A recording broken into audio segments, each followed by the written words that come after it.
రాజన్న సిరిసిల్ల జిల్లా ఎల్లారెడ్డిపేట మండల దుమాల గ్రామంలోని ఎల్లమ్మ ఆలయం వద్ద ఉచిత సేఫ్టీ మోక్లు పంపిణీ చేయడం జరిగింది. అదేవిధంగా వాటిపై అవగాహన సదస్సును నిర్వహించారు. కోచింగ్ ఇచ్చిన సభ్యులు కరీంనగర్ జిల్లా వీరవంక మండలం గ్రామం గండిపాక నుండి వచ్చి ఎల్లారెడ్డిపేట మండల వ్యాప్తంగా దుమాల గ్రామంలోని అవగాహన సదస్సు నిర్వహించారు. ఈ కార్యక్రమంలోని దుమాల గ్రామ గౌడ్స్ మరియు వెంకటాపూర్ గ్రామ గౌడ్స్, మదిర గ్రామం గౌడ్స్, ఎల్లారెడ్డిపేట మండల గౌడ్స్, తిమ్మాపూర్ గ్రామ గౌడ్స్, అక్కపల్లి గ్రామ గౌడ్స్, బండలింగంపల్లి గ్రామ గౌడ్స్, సింగారం గ్రామం గౌడ్స్ అట్టి అవగాహన సదస్సులో పాల్గొన్నారు.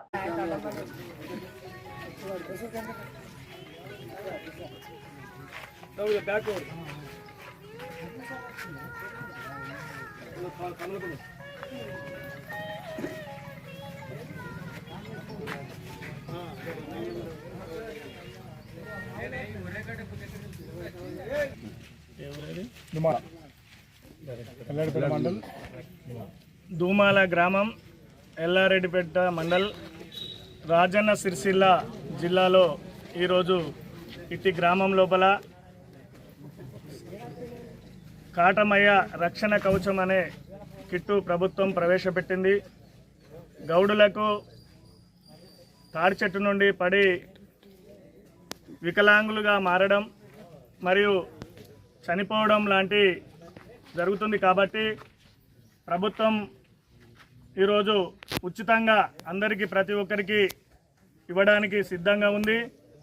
అది కాటమయ్య రక్షణ కవచం అనే కిట్టును ప్రతి ఒక్కరికి ఉచితంగా ఇస్తారు. కాబట్టి దాన్ని వాడుకునే విధానాన్ని మేము ట్రైనింగ్ తీసుకొని నేర్పడానికి రావడం జరిగింది. నా పేరు మేడగొని బుచ్చయ్య గౌడ్. నేను మా గ్రామము కొండపాక, మండలం వీనవంక, జిల్లా కరీంనగర్. నేను గీతా కార్మికుని, తాడి చెట్లు ఎక్కుతా. దరిదాపుగా రాష్ట్రంలో మనకు ప్రతి సంవత్సరము ప్రతి నెలలో ఎంతమంది చెట్ల నుండి పడి గాయపడతారో మరియు మరణిస్తారు అనే విషయం నాకు తెలుసు. కాబట్టి నేను కూడా మా గౌడుల సేవలో వివిధ సంఘాల్లో పనిచేసినాం. కాబట్టి సంఘాలకు అతీతంగా మరియు పార్టీలకు అతీతంగా కూడా ఈరోజు ఒక ట్రైనర్గా నేను శిక్షణ పొంది మా వాళ్లకు తొందరగా సేరువుగా ఈ రక్షణ కవచాన్ని తొందరగా నేర్పించి అందిస్తే బాగుంటుందనే భావనతోని, సద్భావనతోని నేను ఆ ట్రైనింగ్ పూర్తి చేసుకొని మీకు చెప్పడానికి ఈరోజు ఇక్కడికి రావడం జరిగింది. ఒక నెల రోజులు అవుతుంది. ఇది అందరికీ ఉపయోగకరంగా ఉంటుంది. దీని గురించి పూర్తిగా స్టడీ చేయడం జరిగింది. ఒక 2-3 సంవత్సరాలు వాళ్ళు ఎన్నో పరికరాలను మార్చి ఇది అవైలబుల్గా ఉంది, ఇది ఎక్కడికి వస్తుంది అనే దాన్ని ఈ కిట్టును మనకు ఈ బయటికి రావడం జరిగింది. ప్రతి ఒక్కరికి వస్తుంది, ఎవరు తొందరపడవలసింది ఏం లేదు. ప్రతి ఒక్కరూ నేర్చుకున్నాకనే ఈ కిట్టును తీసుకోవాల్సిన అవసరం ఉంది. ఇది ఒకవేళ మీరు నేర్చుకోకుండా నేను నా కిట్ ఇవ్వండి, నేను ఇస్తే నేను తీసుకుపోయి వచ్చినాక నేను నేర్చుకోనా అనే భావన కావద్దు. ఖచ్చితంగా నేర్చుకున్నాకనే ఈ ట్రైనర్స్ను ఎక్కువ ఇంకా అందుబాటులోకి రాకపోతే ఇంకా మీ దగ్గర ఉండా నేర్చుకొని ఇంకా మేము కూడా చెప్పగలుగుతాం అనే వాళ్ళు ఉంటే మేము ఈ కంపెనీ వాళ్ళకు కూడా తెలియపరిచి వీళ్ళు నేర్చుకొని వీళ్ళు కూడా చెప్పడానికి వస్తారట అని కూడా మేము చెప్తాం. దీనికి 800 రూపాయలు రోజుకి ఇస్తారు. మీకు ట్రావెలింగ్ ఛార్జ్ కూడా ఇస్తారు. దీన్ని మీరు ఉపయోగించుకోవచ్చు. కానీ నేను నేర్చుకోపోతుంది, నాకు ఏదో విధంగా నేను కిట్ తెచ్చుకుంటా అనే భావన పెట్టుకోకుండా అది తెచ్చుకున్నాక మీరు అది ఉపయోగించుకోవడం రాకపోతే అది ఇంట్లో పెట్టుకోవడం కూడా వ్యర్థమే. మీరు ఇంట్లో దాచిపెట్టినా కానీ 5 సంవత్సరాల వరకు అది తుప్పిపట్టి ఖరాబ్ అయిపోతుంది. మనం వాడుకున్నా కానీ 5 సంవత్సరాలు వస్తుంది. కాబట్టి ప్రతి ఒక్కరు కూడా నేర్చుకోండి. ఈరోజు ఇది మనకు అక్కడికి వచ్చే వస్తువు కాబట్టి ఇందులో ఉండేటి 6 వస్తువులు. ఒకటి ఇది గార్డు. ఇది మనకు ఎప్పుడైతే గుయ్యి కాళ్ళ నుండి వేరైనప్పుడు మనకు ఇబ్బందికరంగా దెబ్బ తాకినప్పుడు ఇబ్బంది అవుతుంది. కాబట్టి దీన్ని గార్డును ఏర్పాటు చేసుకోవడానికి ఇది ఏర్పాటు చేసిండ్రు.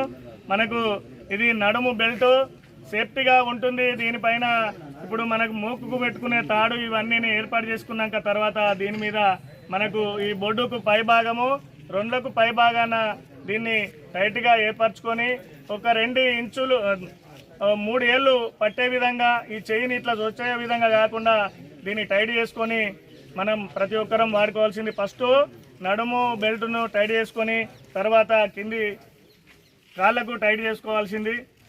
ఇది ప్రతి ఒక్కరు కూడా ఇదే విధంగా తొడుక్కోవడానికి అవకాశం, ఈ క్లాంపులు అనేటివి బయటకు ఉండాలి, లోపలికి ఉంటే ఉతుకపోతాయి కాబట్టి టైట్ చేసుకోవడానికి కూడా అవకాశం ఉంటుంది ఇది బయటకు ఉండడం మూలంగా. ఇది ఒకటి వస్తువు. ఇది రెండోటి, ఈ 3 క్లాంపులు మన మూకుకు, ఒకటి మధ్య భాగాన, రెండోటి రైట్ సైడు ఒక జానడు 8 ఇంచుల నుండి 10 ఇంచుల వరకు, 10 ఇంచులు దాటకుండా 8 ఇంచులు కిందికి కాకుండా ఇవి ఏర్పాటు చేసుకోవాలి. 2 భాగాలు పెట్టుకోవాలి. 3 క్లాంపులు పెట్టుకుంటే అది సన్నం ఉన్న తాడికైనా మనం జారిపడ్డప్పుడు లాక్ అయ్యే అవకాశం ఉంటుంది, దొడ్డు తాడికైనా లాక్ అయ్యే అవకాశం ఉంటుంది. కాబట్టి వాటన్నిటిని పరీక్షించిన తర్వాతనే ఈ 3 లాకులు ఏర్పాటు చేయడం జరిగింది. ఈ 3 లాకులు, ఇవి 3 వస్తువులు, ఇవి ఇక్కడి వరకు. ఇది తాడు, ఈ వివిధ పేర్లతోని రోప్ అని అది అని పిలుస్తారు. మన భాష లోపల ఇది తాడని మనం అనుకుంటాం. కాబట్టి ఇది 22 క్వింటాల వెయిట్గా ఆపేటువంటి శక్తి దీనికి ఉంటుంది. ఇది బోటు లాక్, ఇది 35 క్వింటాల వెయిట్ను ఆపగలిగే శక్తి ఉంటుంది. ఇవన్నిటిని మనకు వివిధ దేశాల నుండి ఎక్స్పోర్ట్ చేసి ఇవి మనకు ఇక్కడికి అందించడం జరుగుతుంది. కాబట్టి దీన్ని సక్రమంగా వాడుకుంటారు. ఎన్ని 4, 5 అయినా ఇప్పటికి. ఇది 1, 2, బెల్ట్తో 3, తాడు 4, ఇది లాక్తోని 5, ఇది గుయ్యి పట్టి. గుయ్యి కూడా ఊసిపోయి మనకు ప్రమాదాలు జరిగే అవకాశం ఉన్నది. కాబట్టి దీంతో 6 వస్తువులు. వీటిని ఏ విధంగా వాడుకోవాలని తెలుసుకొని మనం సక్రమంగా వాడడం కోసమే ఇక్కడికి ట్రైనింగ్ ఇవ్వడానికి వచ్చినాం. మాకు వేరే ఉద్దేశం ఏం లేదు. మీరు అందరు నేర్చుకొని వాడుకుంటారని హృదయపూర్వకంగా మీకు నమస్కరిస్తూ, పూర్తిగా తెలుసుకున్నాకనే పోండి, మేము ఉంటాం. మళ్ళీ ఇప్పుడు భోజనం చేసినాక కూడా మళ్ళీ ఆయనతో కూడా అందరూ కూడా మరి చేసిన తర్వాతనే, ఎవరైతే ఏ పైరవ్ చేసినా కిట్లు ఇవ్వరు. ఎవరైతే ట్రైనింగ్ తీసుకున్నారని సర్టిఫై చేసినప్పుడే రావడం జరుగుతుంది. అది ఎవరిని అన్న కానీ తమ్ముడు కానీ నిస్వార్థంగా ట్రైనింగ్ తీసుకున్న వారికే ఇవ్వాల్సి వస్తుంది. దగ్గర చుట్టం పక్కన